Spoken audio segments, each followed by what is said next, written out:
من الشيطان الرجيم. بسم الله الرحمن الرحيم. يا أيها الناس كلوا مما في الأرض حلالا طيبا ولا تتبعوا خطوات الشيطان إنه لكم عدو مبين. إنما يأمركم بالسوء والفحشاء وأن تقولوا على الله ما لا تعلمون. وإذا قيل لهم اتبعوا ما أنزل الله قالوا بل نتبع ما ألفينا عليه آباءنا أولو كان آباؤهم لا يعقلون شيئا ولا يهتدون. ومثل الذين كفروا كمثل الذي ينعق بما لا يسمع إلا دعاء ونداء صم بكم عمي فهم لا يعقلون. يا أيها الذين آمنوا من طيبات ما رزقناكم واشكروا لله إن كنتم إياه تعبدون.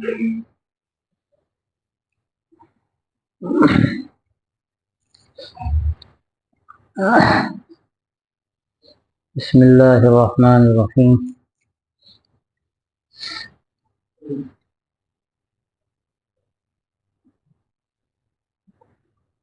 وبه نستعین وصلی اللہ علی النبی الکریم وعلی آلہ وصحبہ اجمعین.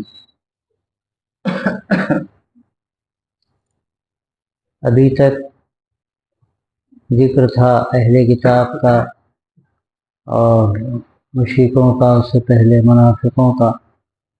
اب یہاں سے سلسلہ احکامات کا شروع ہو رہا ہے، اور سورہ بقرہ میں کثرت سے احکامات موجود ہیں. ہمیں کس طرح سے یہاں دنیا میں زندگی گزارنی ہے اس کا طریقہ بیان کیا گیا ہے. کیا کھانا ہے، کیا نہیں کھانا ہے، کیا حدود ہیں جواز و عدم جواز کے. اب یہ جو آیت ابھی پڑھی گئی پہلی، اس میں اللہ تبارک و تعالیٰ فرماتا ہے یا ایھا الناس کلوا مما فی الارض حلالا طیبا. اے لوگو، زمین میں جو کچھ حلال طیب موجود ہے اس میں سے کھاؤ. ولا تتبعوا خطوات الشیطان انہ لکم عدو مبین. اور شیطان کے نقش قدم پر مت چلو، بے شک وہ تمہارا کھلا ہوا دشمن ہے. یہاں ایک اصول بیان کیا جا رہا ہے کہ اللہ تبارک و تعالیٰ نے زمین میں تمہارے لیے جو چیزیں پیدا کی ہیں تم ان کو کھا سکتے ہو. یہاں جو امر ہے یہ اجازت کا ہے. یہ مطلب نہیں کہ ضرور کھاؤ اور نہیں کھاؤ گے تو گنہگار ہوگے. مطلب یہ کہ اجازت ہے کھانے کی. جو اللہ نے تمہارے لیے چیزیں پیدا کی ہیں زمین میں اس میں جو حلال و طیب ہیں ان کو تم کھاؤ. اس کا خاص طور سے جانور مراد ہے. اللہ تبارک و تعالیٰ نے زمین میں جو جانور پیدا کیے ہیں انسانوں کے لیے پیدا کیے ہیں، اور اس میں مختلف منافع ہیں. ایک بڑی منفعت ان کی یہ بھی ہے کہ آدمی ان کا گوشت کھاتا ہے.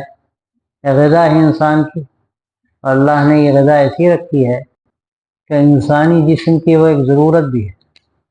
عام طور پر جتنا پروٹین گوشت میں ہوتا ہے اور طاقت کے جو اسباب ہیں انسانی جسم کے لیے، وہ جتنے گوشت میں ہوتے ہیں جانور کے، وہ عام چیزوں میں نہیں ہوتے، بلکہ آج تو ڈاکٹرز بھی اس بات کو تسلیم کرتے ہیں کہ گوشت کا ایک حصہ جسم کو ضرور پہنچنا چاہیے کہ اس سے تقویت ہوتی ہے، اور یہ بات پہلے گزر چکی ہے کہ یہ جسم اللہ کی امانت ہے۔ اب اس جسم کی حفاظت کے لیے، اس کی تقویت کے لیے جو چیزیں بھی ہیں اللہ نے پیدا کی ہیں، آدمی ان کو استعمال کرے، لیکن شرط یہ لگائی کہ حلال ہو اور طیب ہو۔ جانور کو کھاؤ، ان کا گوشت کھاؤ، اس کی تمہیں اجازت ہے، لیکن شرط یہ ہے کہ وہ حلال ہو اور طیب ہو۔ حلال کا لفظ استعمال ہوا ہے، اس سے مراد یہ ہے کہ وہ جانور جو طبعاً حلال ہیں، اللہ نے ان کو پاک بنایا ہے، حلال کیا ہے، تو وہ ان جانوروں کا استعمال کرنا درست ہے۔ اور یہ جو حرمت کے اسباب ہیں، بنیادی طور پر اگر دیکھا جائے تو دو بڑے بنیادی اسباب سامنے آتے ہیں۔ ایک تو یہ کہ اس جانور کے اندر نجاست ہو، تو اس نجاست کی وجہ سے اللہ تبارک و تعالیٰ اس جانور کو حرام کرتے ہیں، اور کبھی اس کی اندر مزاج کی خباثت ہوتی ہے، اس کی وجہ سے جانور کو حرام کیا جاتا ہے۔ چنانچہ جو درندے ہیں ان سب کو حرام کیا گیا، اس لیے کہ ان میں درندگی ہے، اور یہ درندگی انسان کے لیے ایک انتہائی نامناسب اور خبیث وصف ہے۔ اور جب آدمی درندے کا گوشت کھائے گا تو کیا ہوگا؟ اس کے اندر درندگی پیدا ہوگی۔ یہ عجیب بات ہے کہ آدمی جب جانور کا گوشت کھاتا ہے، وہ جس جانور کا گوشت کھائے گا اس کی جو اپنی صفات ہیں کہیں نہ کہیں وہ منتقل ہوتی ہیں۔ اب اگر وہ درندے کا گوشت کھائے گا تو درندہ بنے گا، اور یہ ہوتا ہے جہاں کے لوگ ہر کچھ کھاتے ہیں ان کی طبیعتیں مسخ ہو جاتی ہیں۔ آپ دیکھیے چائنا کے لوگ ہیں، ادھر پورا جو علاقہ ہے عجیب، وہاں کا ذوق ہے، سب کچھ کھاتے ہیں، سانپ کھاتے ہیں، بچھو کھاتے ہیں، مچھر کھاتے ہیں، نہ جانے کیا کیا کھاتے ہیں۔ وہاں آدمی چاہے کہ اس کو صحیح چیز مل جائے تو آسان کام نہیں ہے، صاحب سرانے لگے کہ ہم ڈھونڈتے رہے، پریشان ہو گئے۔ حلال وہاں کچھ ملتا ہی نہیں۔ ایک جگہ دیکھا سونف کے پیکٹ ٹنگے ہوئے تھے، تو میں نے سوچا چلو سونف ہی کھائیں، تو جا کے اس سے ہم نے کہا کہ بھائی دے دو، تو اس نے کہا آپ جانتے ہیں کیا ہے یہ؟ کیا ہے؟ سونف ہے؟ نہیں، مچھر ہے، یہ مچھروں کو فرائی کیا گیا، کیا کیا گیا اللہ جانے۔ تو یہ طبیعتیں مسخ ہو جاتی ہیں، اور وہاں کے لوگوں میں یہ چیز ہے۔ اگر اندر کے حالات آپ جا کر دیکھیے تو اندازہ ہو۔ تو یہ شرط ہے، پہلی شرط حلال ہونا چاہیے، یعنی جن جانوروں کو اللہ نے حلال کیا، اور اس کی بنیادی دو باتیں ہیں۔ اگر نجاست ہے تو اللہ نے حرام کیا، اگر خباثت ہے تو اللہ نے حرام کیا۔ تو جتنے بھی درندے ہیں، پھاڑ کھانے والے، چیرنے والے، مارنے والے جانور اللہ نے حرام کیے۔ اور جو جانور نجس ہیں، جیسے آگے بھی ذکر آئے گا، سور ہے مثلا، نجاست کا پوٹ ہے، وہ تو نجاست کا پوٹ ہے، سراپا نجس ہے، نجاست کھاتا ہے، اللہ نے اس کو بھی حرام کیا۔ آدمی اگر ایسے جانوروں کا گوشت کھائے گا تو اس کے اندر گندگی پیدا ہوتی، اس کے اندر بے حیائی پیدا ہوتی۔ اور یورپ کی قومیں، عجیب بات ہے، اپنے کو اہل کتاب سمجھتے ہیں اور کہتے ہیں، عیسائی خاص طور سے، اور یہودی بھی، یہودی خیر ان چیزوں سے ذرا دور رہتے ہیں۔ عیسائیوں کا حال یہ ہے کہ اسے پتہ نہیں لگتا، دلدل میں ہے۔ سور کا گوشت کھانا ان کے لیے بہت بڑی چیز ہے، عام مزاج ہے ان کا سور کھانے کا عیسائیوں میں، حالانکہ ان کی کتاب میں اس کی حرمت کا تذکرہ، ان کی کتاب میں سور کی حرمت کا تذکرہ موجود ہے، یہودیوں کے یہاں بھی ہے، ظاہر ہے کہ عیسائیوں کے یہاں جو کتاب جس کو کہتے ہیں انجیل، صرف انجیل ہی نہیں ہے ان کے لیے، تورات بھی ان کے لیے، اس لیے شریعت کے جو احکامات ہیں وہ تورات میں تھے۔ اور اللہ تبارک و تعالیٰ نے حضرت عیسیٰ علیہ السلام کو جو بھیجا تھا وہ انہی لوگوں میں بھیجا تھا، بنو اسرائیل میں، اور اس لیے بھیجا تھا تاکہ تورات کے احکامات کو وہ دوبارہ تازہ کریں، ان کو باتیں یاد دلائیں۔ اور مزید انجیل بھی اللہ تبارک و تعالیٰ نے ان کو عطا فرمائی، اس میں بہت سی اور چیزیں بھی، دعائیں اور اس طرح کی چیزیں، لیکن احکامات جو زیادہ تر تھے وہ تورات میں تھے۔ تو عیسائیوں کے لیے بھی اور یہودیوں کے لیے بھی حکم ہے، یہ صراحت کے ساتھ ہے کہ وہ خنزیر کا استعمال نہ کریں، کرتے ہیں وہ، اور اس کا نتیجہ یہ ہے کہ جانور ہو گئے، بے حیا ہو گئے۔ ایسی حرکتیں کرتے ہیں کہ تصور بھی مشکل۔ تو اللہ تعالیٰ نے فرمایا کہ جو حلال ہیں جانور اللہ نے زمین میں رکھے ہیں کھاؤ، اور طیب کی بھی شرط لگائی، طیب بھی ہونا چاہیے۔ اب لوگوں نے جو فرق کیا ہے حلال اور طیب کا، وہ فرق یہ کیا ہے کہ حلال تو وہ اس جانور کو کہتے ہیں جو اصالتاً حلال ہو، حرام نہ ہو، حرمت نہ ہو اس میں، اور طیب اس کو کہتے ہیں کہ جو پاکیزہ رہے، الگ سے کوئی غلط چیز اس میں شامل نہ ہو۔ مطلب یہ کہ آدمی خرید رہا ہے جانور کو تو حرام پیسے سے نہ خریدے، پیسہ اس کا جائز ہونا چاہیے۔ کسی کا ہڑپ نہ کر لے، جا کے بکری کسی کو کھول رہا ہے اور اس کے بعد ذبح کر کے خوب شاندار دعوت کرے، ظاہر حرام ہے وہ دوسرے کی چیز ہے، وہ اس نے اس پر گویا کہ قبضہ کر لیا۔ تو طیب اس کو کہتے ہیں جس میں پاکیزگی ہو، وہ یعنی باہر سے کوئی ایسی چیز داخل نہ ہوئی ہو اس کے نتیجے میں اس کے اندر حرمت شامل ہو جائے۔ حلال تو وہ ہے جو اصلاً حلال ہو، اور طیب وہ ہے کہ جو ہر طرح سے پاک ہو اور باہر سے بھی کوئی ایسی چیز نہ ہو جس کی وجہ سے اس کے اندر حرمت آ جائے۔ اور یہ بھی کہا جاتا ہے کہ طیب میں اس کا جو اللہ تبارک و تعالیٰ نے اس میں لذت رکھی ہے وہ بھی مراد ہے، اس میں اللہ نے لذت بھی رکھی ہے، خوشگوار اور پاکیزہ اس کو بنایا ہے تو اس کو کھاؤ۔ تو فرمایا کہ زمین میں اللہ نے جو رکھ دیا ہے جانور ہیں اور ساری چیزیں ہیں حلال طیب ہے، اس کو کھاؤ۔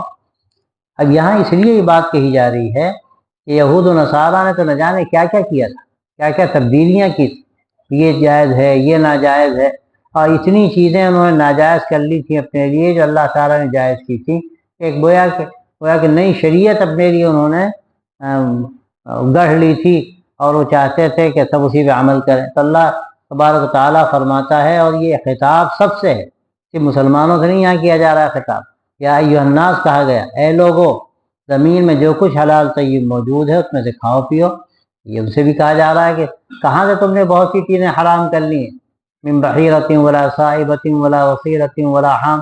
قرآن مجید میں کئی جگہوں جانوروں کا تذکرہ ہے جن کو یہودیوں نے اور عیسائیوں نے اپنے طور پر حرام کر لیا تھا۔ اللہ کہتا ہے جو اللہ نے حلال کی ہیں چیزیں وہ کھاؤ پیو۔ ولا تتبعوا خطوات الشیطان انہ لکم عدو مبین، اور شیطان کے نقش قدم پر مت چلو، بے شک وہ تمہارا کھلا ہوا دشمن ہے۔ شیطان تو تمہیں غلط راستے کی طرف لے جاتا ہے، وہ حلال کو حرام بتاتا ہے، حرام کو حلال بتاتا ہے، اور چاہتا ہے کہ تمہارے اندر وہ غلط چیزیں داخل ہو جائیں کہ اس کے بعد پھر تم صحیح راستے پر آنا چاہو تو تمہارے لیے مشکل ہو۔ اور دیکھیے آدمی جو غذا استعمال کرتا ہے، اس غذا کا زندگی پر بڑا گہرا اثر پڑتا ہے، اعمال پر بڑا گہرا اثر پڑتا ہے۔ کلوا من الطیبات واعملوا صالحا، ایک جگہ قرآن مجید میں کہا گیا پاکیزہ چیزیں کھاؤ اور اچھے کام کرو۔ جب پاکیزہ چیزیں کھاؤ گے تو اچھے کام کرو گے، گندی چیزیں کھاؤ گے تو گندے کام کرو گے۔ اور اگر تم ایسی چیزیں کھاؤ گے کہ جس کے کھانے کے نتیجے میں وہ جو جانور ہے اس کے اندر غلط باتیں ہیں، غلط صفات ہیں، درندگی ہے، تو وہ چیزیں تمہارے اندر پیدا ہو جائیں گی۔ اور بعض لوگوں نے ہوا ایسا کیا گیا، ایک صاحب بڑے بزدل اور کمزور دل کے تھے، حکیم صاحب نے کہہ دیا ان کو شیر کا جگر کھلا دو۔ اب کہیں سے حاصل کیا گیا ہوگا، کہتے ہیں کھلا دیا گیا تو بالکل ان کی کیفیت بدل گئی۔ معلوم یہ ہوا کہ یہ جو چیزیں ہوتی ہیں اس کا بھی اثر پڑتا ہے، صفات کا اثر پڑتا ہے۔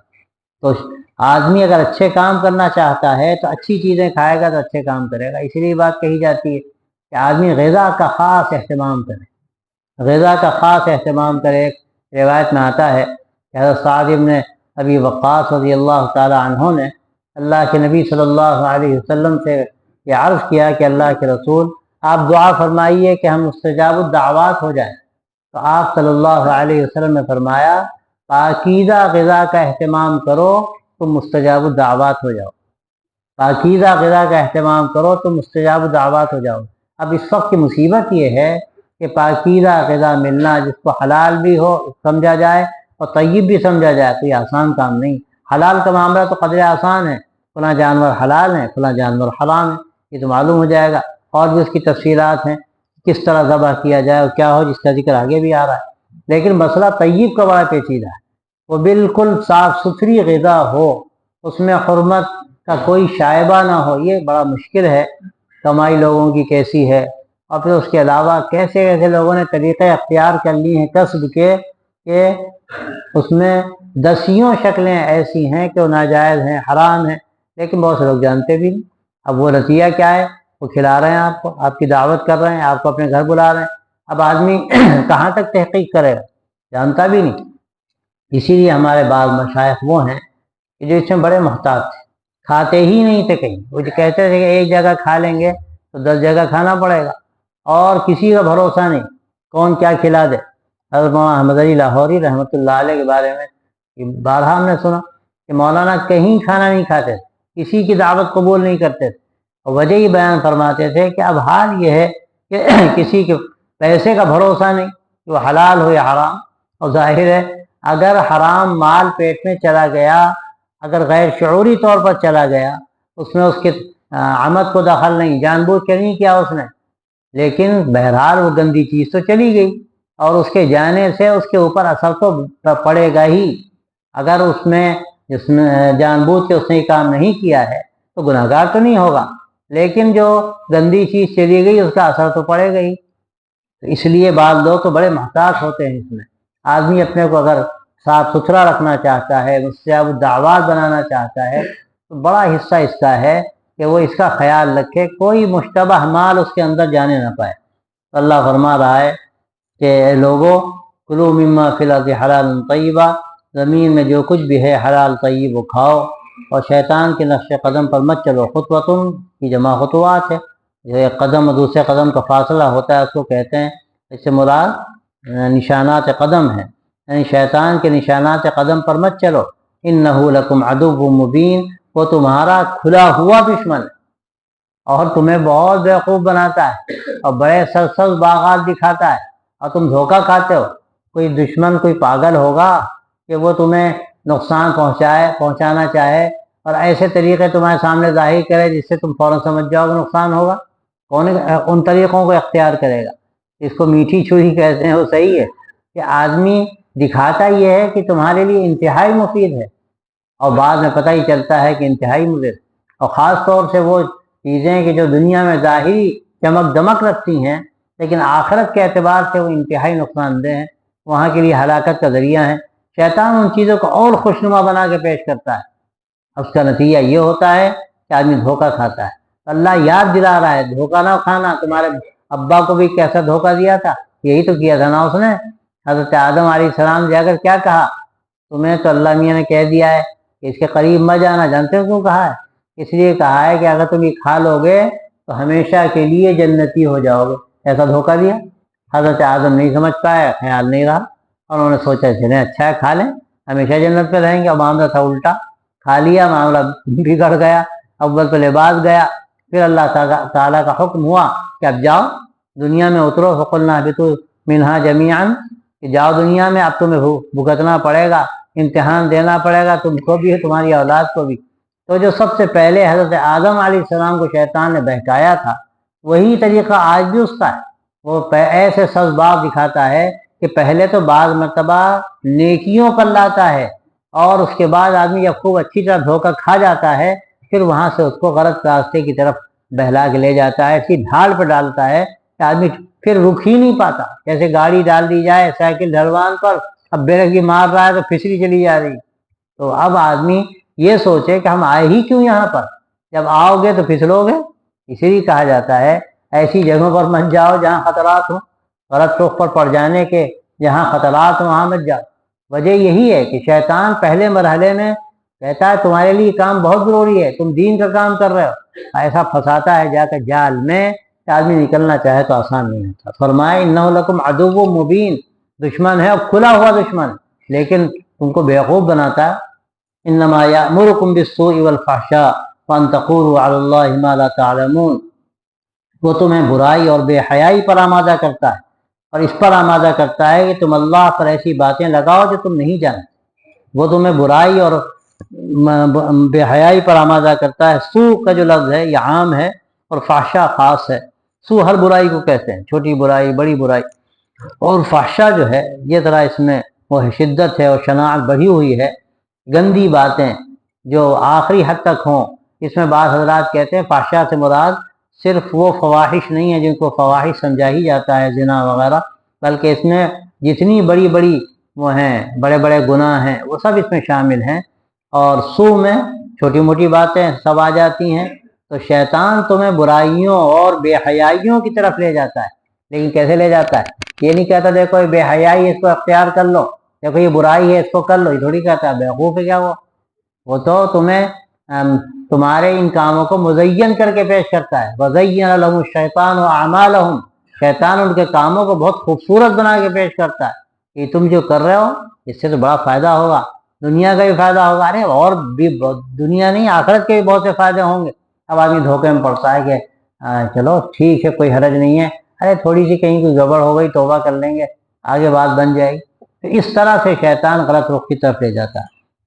وَأَن تَقُولُوا عَلَى اللَّهِ مَا لَا تَعْلَمُونَ، اور پھر یہاں تک تمہیں ایسی جگہ پہ لے جاتا ہے کہ تم اللہ پہ ایسی باتیں لگاؤ تو تم جانتے نہیں، اور یہ کام سب یہودیوں نے کیا۔ یعنی اللہ تبارک و تعالیٰ نے ان کو جو زندگی دی اس زندگی سے ہٹ کر دوسری زندگی انہوں نے اختیار کی، اور اللہ کی نسبت سے انہوں نے ساری باتیں کہیں کہ اللہ تعالیٰ ہمیں یہ حکم دیتا ہے، اللہ ان کو یہ حکم نہیں دیتا، اللہ لا یأمر بالسوء الفحشاء، اللہ سوء فحشاء کا حکم نہیں دیتا، یہ تو شیطان کا کام۔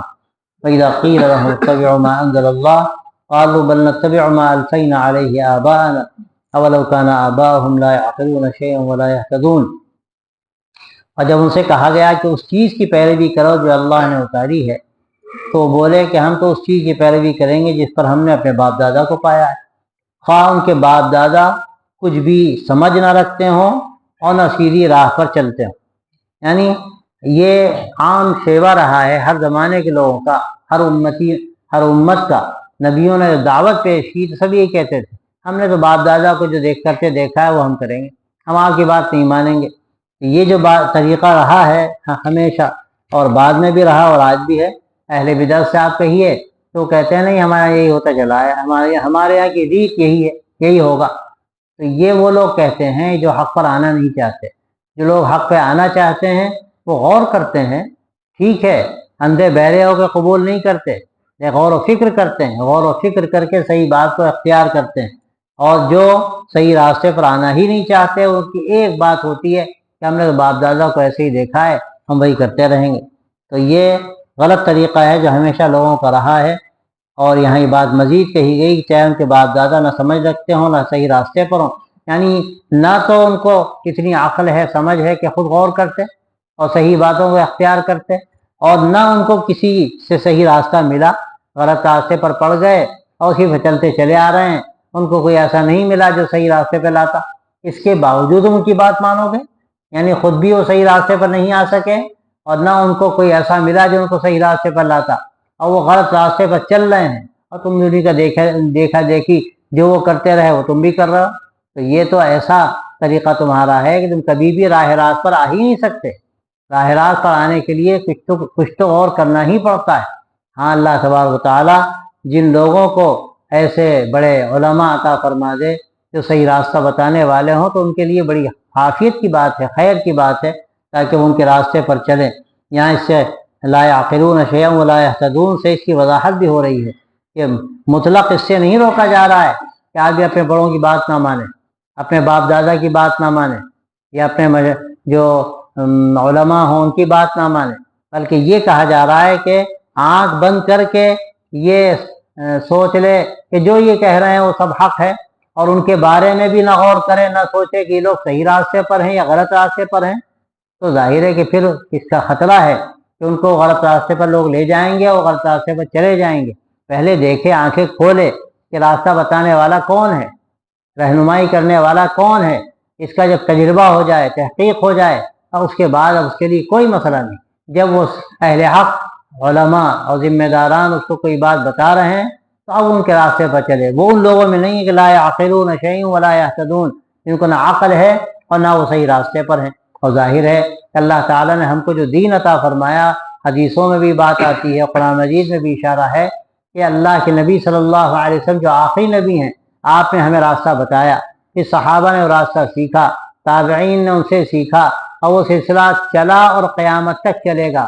اور حدیثوں میں بھی بات کہی گئی کہ یحمل ھذا الدین من کل خلق عدول، کہ ہر نسل سے آنے والی نسل جو صاف ستھری ہوگی، عادل ہوگی، وہ اس دین کو لے گی، اور اگر اس میں کہیں کمی زیادتی ہو بھی رہی ہے تو اس کو بالکل صاف ستھرا کر دے گی۔ ایسے علماء ہمیشہ ہر دور میں پیدا ہوں گے۔ تو ظاہر ہے کہ ایسے علماء کی اقتداء کرنا یہ تو عام لوگوں پر لازم ہے۔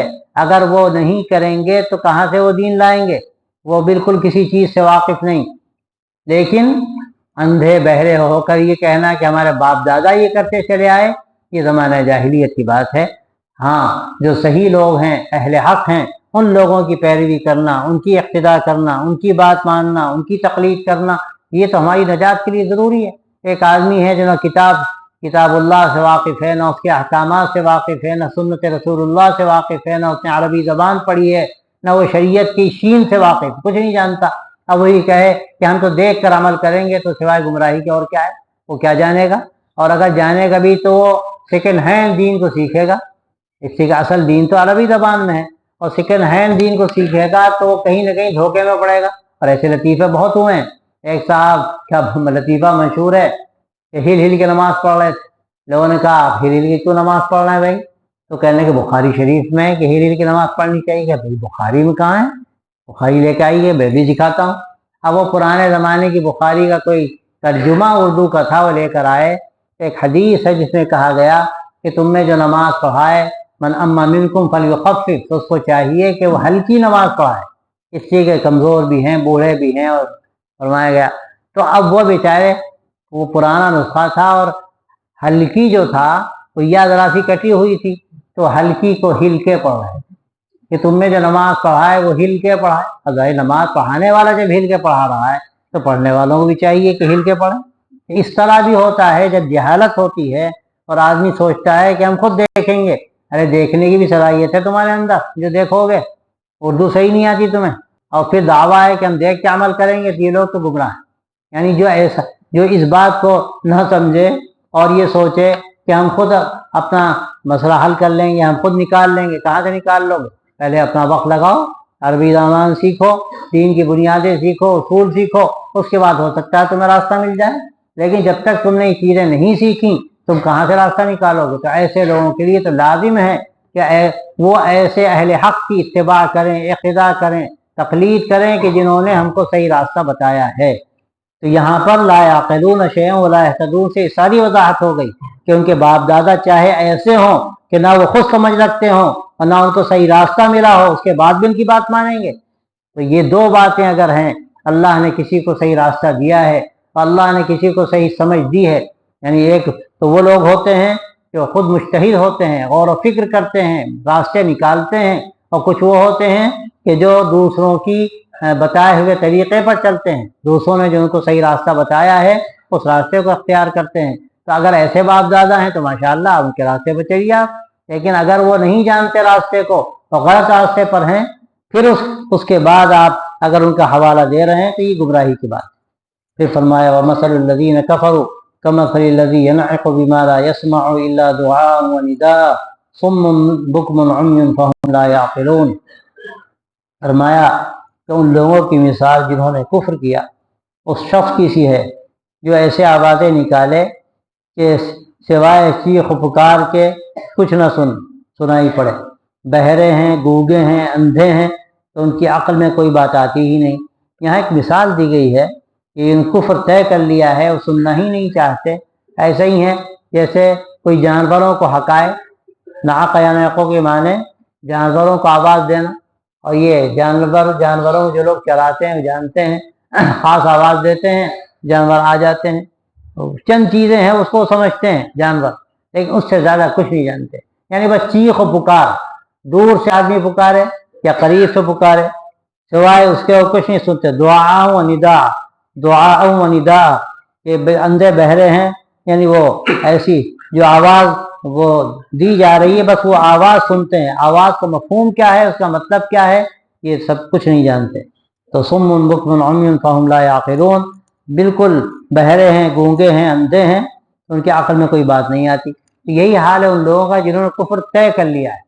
ایک وہ ہیں جنہوں نے طے نہیں کیا، کافر ہیں لیکن بیچارے غور کر رہے ہیں اور سیکھنا چاہتے ہیں، جاننا چاہتے ہیں، لیکن کچھ وہ ہیں جو جاننا ہی نہیں چاہتے۔ تو ان کی مثال ایسا ہی ہے کہ جیسے کوئی جانوروں کو آواز دے تو بیچارے